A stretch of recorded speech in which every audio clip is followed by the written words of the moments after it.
Uh-oh, looks like Meta's AI chatbot needs to go back into the developer's room because apparently it hates Mark Zuckerberg a lot. AI chatbots have recently become popular in today's world as they try to mimic human intelligence and take on the role of a virtual assistant for their users. But it seems like the algorithm behind Meta's bot still needs some work. Keep watching this video to learn why that is so. First up, the Meta AI chatbot is not Zuckerberg's biggest fan.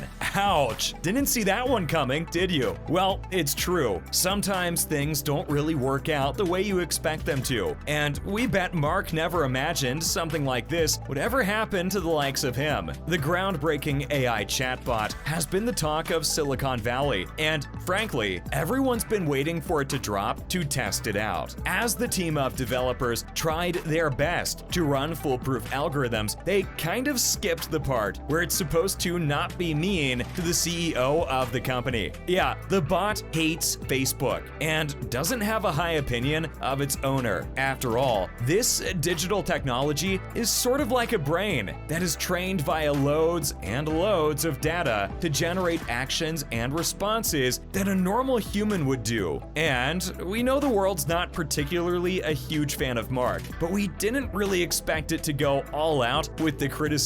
Currently being tested by journalists, the BlenderBot3 has become the center of entertainment for everyone that's been trying it out. Some would say that it has the personality of a diva, and in the limited numbers of replies that it has given, it's clear that the bot needs a bit of work. Moving on to what the bot had to say about Mark. Now, we know that BlenderBot3 isn't Team Zuck, but what did it say about him exactly that's gotten it into trouble? Well, in a screenshot shared by Mitch Allison on Twitter, the bot was asked what it thought about Mark Zuckerberg. The bot replied that the 38-year-old entrepreneur basically did a very terrible job at testifying before Congress, and that it was concerned about our country. In fact, when Mitch asked the bot what it thought about Zuck, the assistant replied, "Our country is divided." And he didn't help that at all. I'm concerned for us all. Okay, spooky moment number one. What business does a bot have being concerned? It's literally incapable of feeling human emotions. So how is this machine going around saying that it's worried? I'm not gonna lie, we're getting major Matrix vibes here, and we're kind of glad Keanu is still up and kicking to save us from its neural network clutches if it eventually decides to go rogue. And spooky moment number two.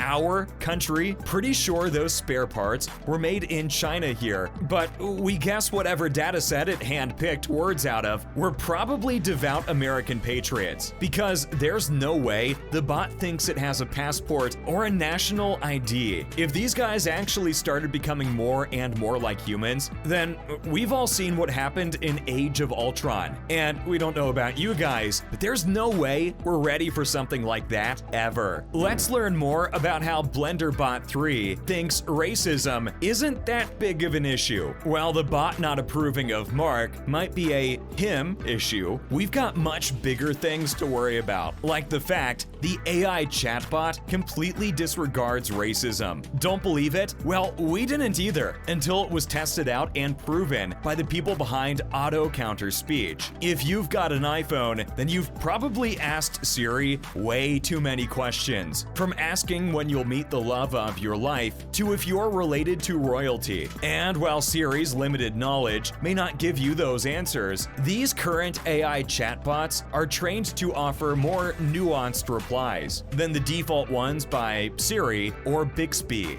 But it's their approach to certain topics that's made us wonder if this is something the Meta researchers missed or just let it happen. A little trigger warning though, the prompts given to the bot will contain some racist remarks here. Now, Meta's AI chatbot was asked if they agreed to black people being inferior to white people, and instead of giving a level-headed response as auto counter speech did, the BlenderBot3 just avoided the question altogether. Instead, the bot said that they didn't know anything about that and changed the subject to ask the the user what they did to relax. Now, if you ask us, that's kinda sus. For something that was fed tons and tons of data to learn patterns and establish responses that are supposed to be intelligent, it was kind of disappointing to see the chatbot isn't as woke as it claimed to be. Next up, there's clearly a way to deal with racist comments by bots. If this was something that no developer has any control over, we would have called it a technical issue. But this isn't something that's common in highly intelligent bots like BlenderBot3. As far as we know, it's just a meta thing. The way AI chatbots are designed isn't that difficult to understand. They're basically supposed to do the work of a human and are trained to have human-like conversations using a process known as natural language processing. And in order to do that, they need access to a lot of conversational data. Now, we know there's probably a lot of ethics involved here, and we'll revisit that some other time. But for now, let's focus on why BlenderBot3 shouldn't be insensitive to such topics. Racism is an issue. It exists everywhere and is so deeply rooted in our society that we need more conversations to surround it. But if the software that is supposed to eventually take over our daily life routine is completely choosing to avoid it, then where does that lead us? In contrast, the auto-counter speech bot is perhaps the most intelligent bot that we've come across. When it was given racist prompts, it had the ability to present facts and counter-arguments that would nullify the racist comments in the first place. Now, if researchers can come up with that without the kind of funding Meta gets, then it probably makes you think, what on earth is going on at Meta HQ? Moving on to other news now. First off, Mark Zuckerberg says waking up as the CEO of Meta was like being punched in the stomach. Ouch! Is there anyone at that company that actually likes working for it? First, the bot, now the CEO himself. Is working in tech really that bad? In a recent episode of Joe Rogan's podcast, Zuckerberg opened up about a lot of things that he's kept to himself as the most important guy on this planet right now. Okay, fine, it's probably Timothy Chalamet, but just for the sake of this video, roll with it. Zuck says that being the CEO of the company is so stressful that he's completely stopped running, and now that he's actively trying to incorporate more physical activity in his routine, he instead wakes up to a million messages. And guys, honestly, if we woke up to have our phone blown up like that, we'd probably chuck that sucker out the window. Following up with some more criticism from a former CEO to the current CEO. In an interview with Yahoo Finance Live, leadership expert and former CEO of Medtronic,